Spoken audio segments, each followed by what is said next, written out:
Hey guys, it's Benjamin.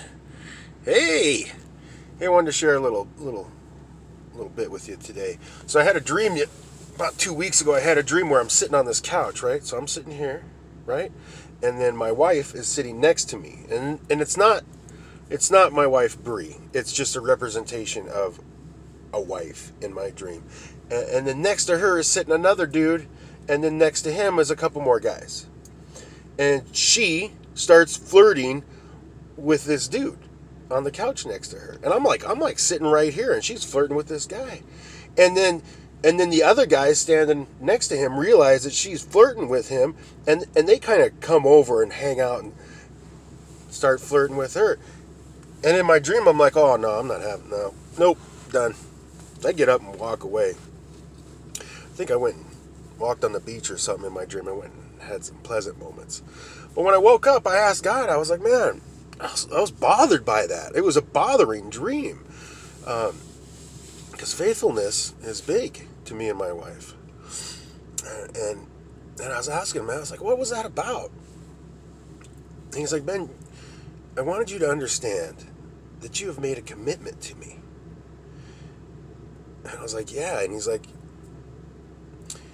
"The representation in that shows what it's like when somebody's made, a very valuable commitment to you, but they're still flirting. They're still almost, it's almost like cheating. Your mental state is there." And I was like, "Oh man." I was like, "Man, I want to be God's bride. I want to be honoring and faithful." And it really struck me.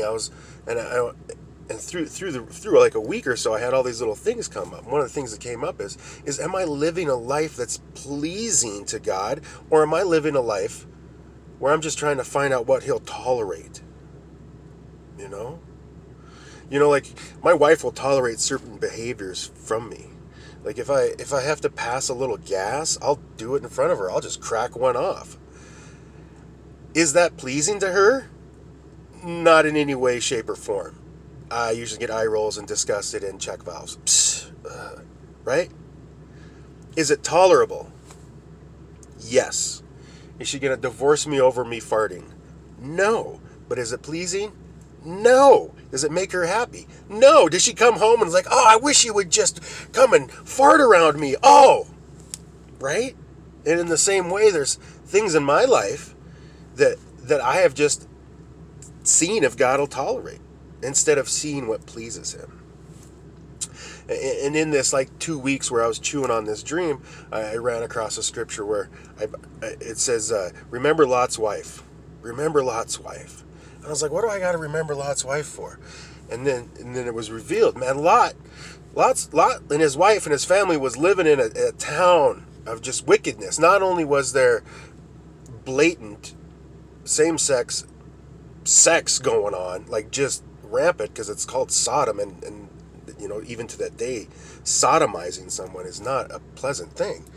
And but that town also had wickedness beyond. Like they would, if a stranger wandered into their town, they would lavish him in clothes and gold and silver till he was just wealthy, and then they wouldn't sell anything to him, and they'd watch him starve to death, and then they'd tear the gold and silver and clothes off of him as trophies. This was their entertainment.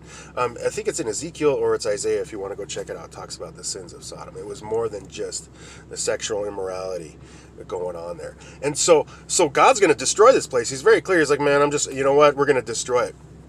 So Lot's wife is being led out of the worldly town. It was a beautiful place. Every 4 times a year they would just gather together and have sex with each other.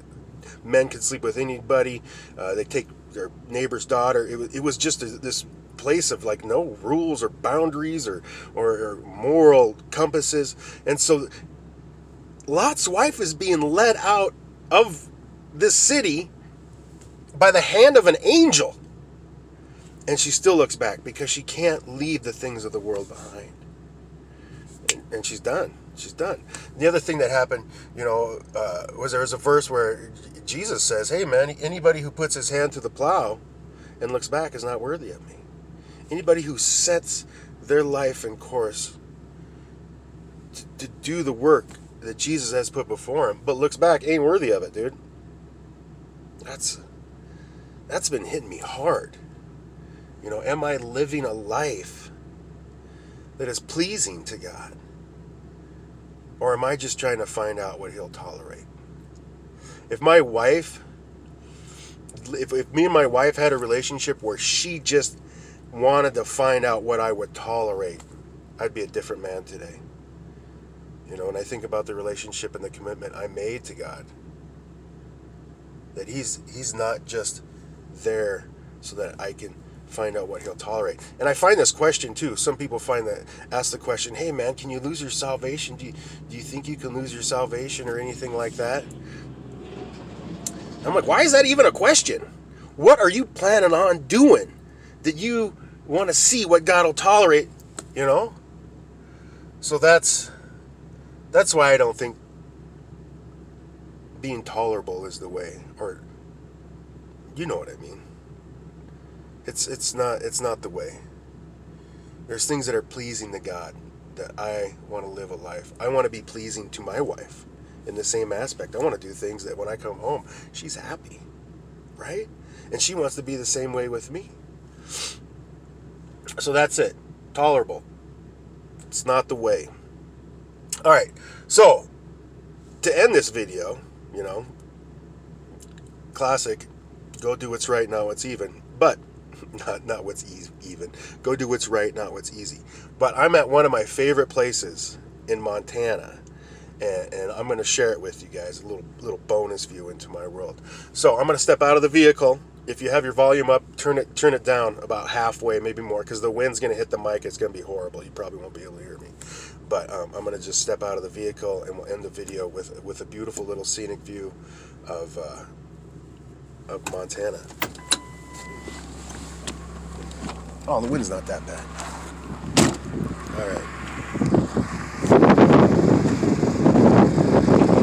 Well, I can't find the thing that changed the camera around, but we'll just do it like this. So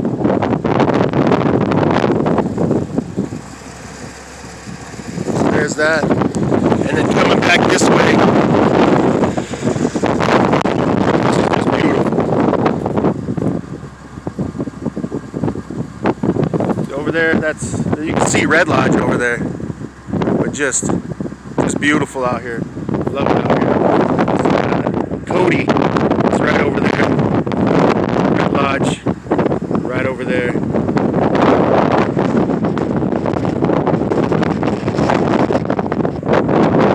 That's where I'm headed. Alright, you guys. Have a great day. God bless you.